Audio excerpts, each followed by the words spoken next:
పెట్టారా జగన్మోహన్ రెడ్డి గారు? ఒక్క రకంగా కూడా మేలు చేయలేదు, ఒక్క మాట కూడా నిలబెట్టుకోలేదు. రాజశేఖర రెడ్డి గారు బిడ్డలను ఎలా చూసుకున్నారన్నా? ఇంతమంది బిడ్డలు ఉన్నారే, ఈరోజు ఉద్యోగాలు వస్తున్నాయా? ఏమా బిడ్డలకు ఉద్యోగాలు వస్తున్నాయా?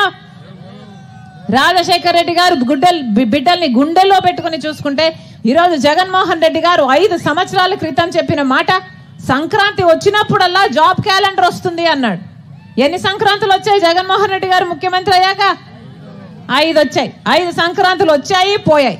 ఒక్క జాబ్ క్యాలెండర్ అయినా వచ్చిందా? ఏమన్నా ఒక్క జాబ్ క్యాలెండర్ అయినా వచ్చిందా? రాలేదు. మెగా డిఎస్సి ఏం చెప్పారు జగన్మోహన్ రెడ్డి గారు? 2,30,000 ఉద్యోగాలు ప్రభుత్వ శాఖల్లో ఖాళీగా ఉన్నాయి, నేను ముఖ్యమంత్రి అయిన 6 నెలల్లో భర్తీ చేస్తానన్నాడు జగన్మోహన్ రెడ్డి గారు. ఈ రోజుటి వరకు కూడా 5 సంవత్సరాలు అయితే ఈ రోజుటి వరకు కూడా అదే 2,25,000 ఉద్యోగాలు ఇంకా ఖాళీగానే ఉన్నాయి. మరి ఏం చెప్పాలా? మరి వీళ్ళు ఏం పని చేసినట్టు 5 సంవత్సరాలు? గుడ్డి గుర్రాలకు పళ్ళు తోమారా? గాడిదలు కాసారా? మరి 5 సంవత్సరాలు అయినా కూడా వేయలేదు కదా. ఇగో దగా డిఎస్సి అని బిడ్డ చెప్తున్నాడే, మెగా డిఎస్సి ఇస్తానన్నాడు జగన్మోహన్ రెడ్డి గారు. 23,000 ఉద్యోగాలు ఖాళీగా ఉన్నాయి.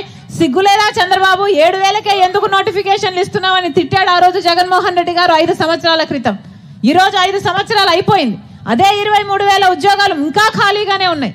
23,000 ఉద్యోగాలకు నోటిఫికేషన్లు ఇవ్వాల్సిన జగన్మోహన్ రెడ్డి గారు ఇది ఒక దగా డిఎస్సి 6,000 ఉద్యోగాలకు నోటిఫికేషన్లు ఇచ్చారు. అది కూడా ఎప్పుడు ఇచ్చారు? ఇక ఎలక్షన్లకు 2 నెలలు ఉందనంగా ఇచ్చారు.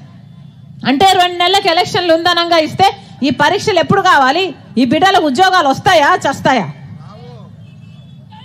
ఆలోచన చేయండి ఒక్కసారి.